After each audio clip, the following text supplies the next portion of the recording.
que pensez-vous du discours radical du nationaliste Tahirou Sarr, M. Souleymane Alioune Diallo? Il tient dans la démagogie avec des propos parfois diffamatoires.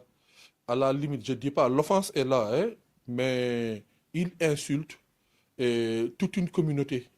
Et il met en danger la vie d'autrui.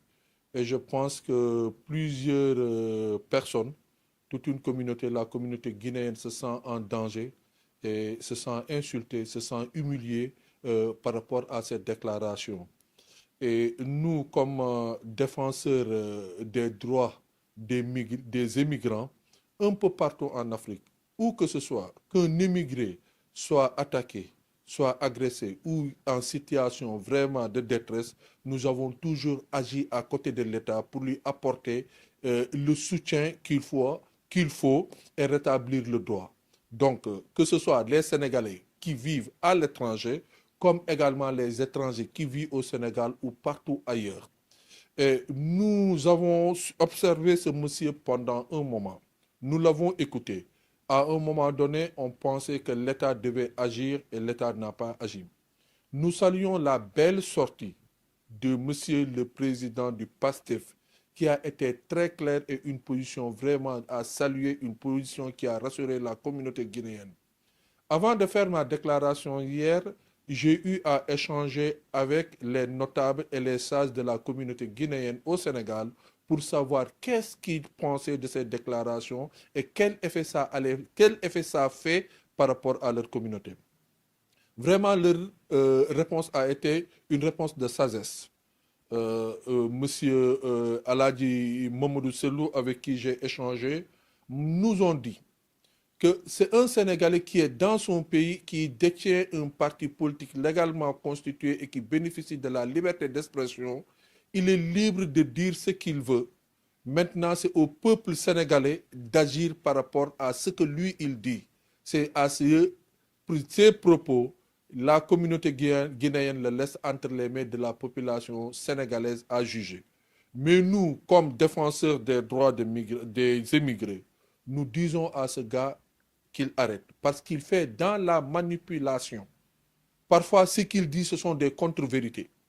Ce gars veut être le ministre de l'Intérieur et il ne sait même pas au niveau du commissariat de Dieuppeul, c'est là où les étrangers doivent aller régulariser leur situation. Ce monsieur ne sait pas qu'au Sénégal, il y a une carte d'identité étrangère, qu'il faut aller au niveau de la caisse de dépôt et de consignation, payer une caution, prendre son reçu et faire toute une procédure au niveau de la police des étrangers à Dieuppeul pour régulariser sa situation. Et ça concerne les communautés, les pays qui ne sont pas membres de la CEDEAO. Ça, c'est une chose. La deuxième chose sur laquelle il tire vraiment ce fibre pour avoir la sympathie des uns, c'est l'état civil. Nous savons un peu partout dans le monde, que ce soit aux États-Unis, que ce soit en France, en Arabie Saoudite. Aujourd'hui, il y a des Sénégalais qui sont nés en Espagne qui ont des problèmes d'état civil. Il y a des Sénégalais qui sont nés en France qui ont des problèmes d'état civil. C'est de la même sorte que des Sénégalais qui sont ici, qui sont issus du monde rural, ont des difficultés avec l'état civil. Donc pourquoi venir dire que les Guinéens, les Libanais, autres nationalités, ils achètent leur état civil? Vraiment, c'est populiste ce discours-là. Et que moi, je ne parle pas à lui. Je parle aux Sénégalais de ne pas rentrer dans ce jeu et de ne pas être attiré par ce propos politique. La troisième chose sur laquelle il tire, que c'est un fibre très sensible, vraiment c'est par rapport à la situation vulnérable de nos jeunes frères qui travaillent dans les transports des tchak-tchak. Ce gars n'a pas de programme. Vraiment, s'il met en rivalité les jeunes Guinéens qui sont vulnérables, qui sont venus chercher une vie meilleure au Sénégal, et il met les jeunes Sénégalais contre ces jeunes, donc c'est parce qu'il n'a pas de politique.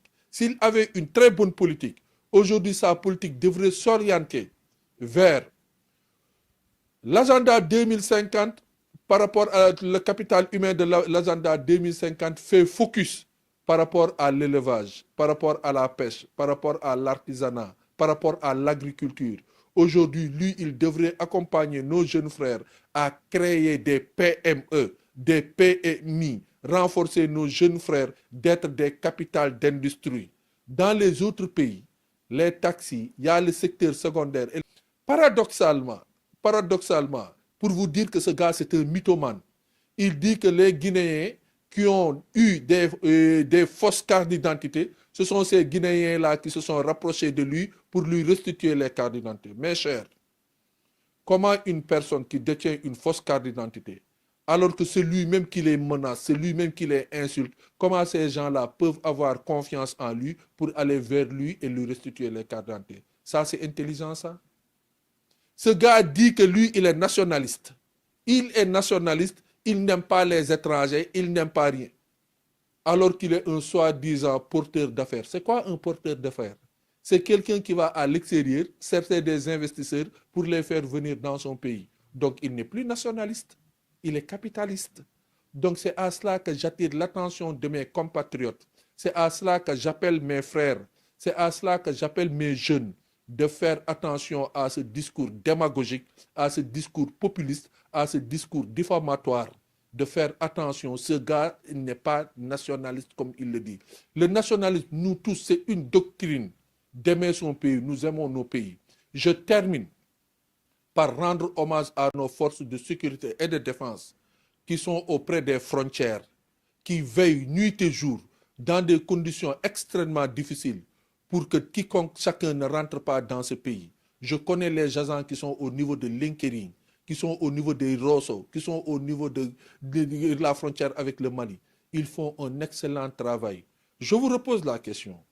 Pensez-vous que le Sénégal est en insécurité à cause des étrangers? Vous êtes libre de le voir. Vous êtes libre de répondre à cette question. Le Sénégal est entre des mains sûres de nos forces de sécurité et de défense. Ce ne sont pas les poules de foot qui nous mettent en qui. Également, regardez comment il est tortueux ce monsieur. Il met en danger, il dit que nos mamans qui sont dans les marchés, sont rivalisées par des jeunes Guinéens de 15 ans. Lui, ses pensées, au lieu de trouver une retraite à nos mamans, à nos grandes-mères qui sont dans les marchés, mais c'est de les rivaliser avec des jeunes Guinéens pour trancher des oignons. La vision de ce monsieur est limitée. J'appelle encore les jeunes Sénégalais qui se disent nationalistes. Évidemment, aimons notre pays. Si le Sénégal, c'est un pays de teranga, d'histoire. Le Sénégal, c'est un pays ouvert. Il n'y a aucun pays au monde qui se développe sans les étrangers. Ouvrons-nous. Au Sénégal, il y a bel et bien une carte d'identité étrangère qui circule. Il y a une division des visas au niveau de la direction de surveillance terrestre du ministère de l'Intérieur qui s'occupe de ça. La police des étrangers s'occupe des étrangers au Sénégal. Arrêtons ce discours populiste.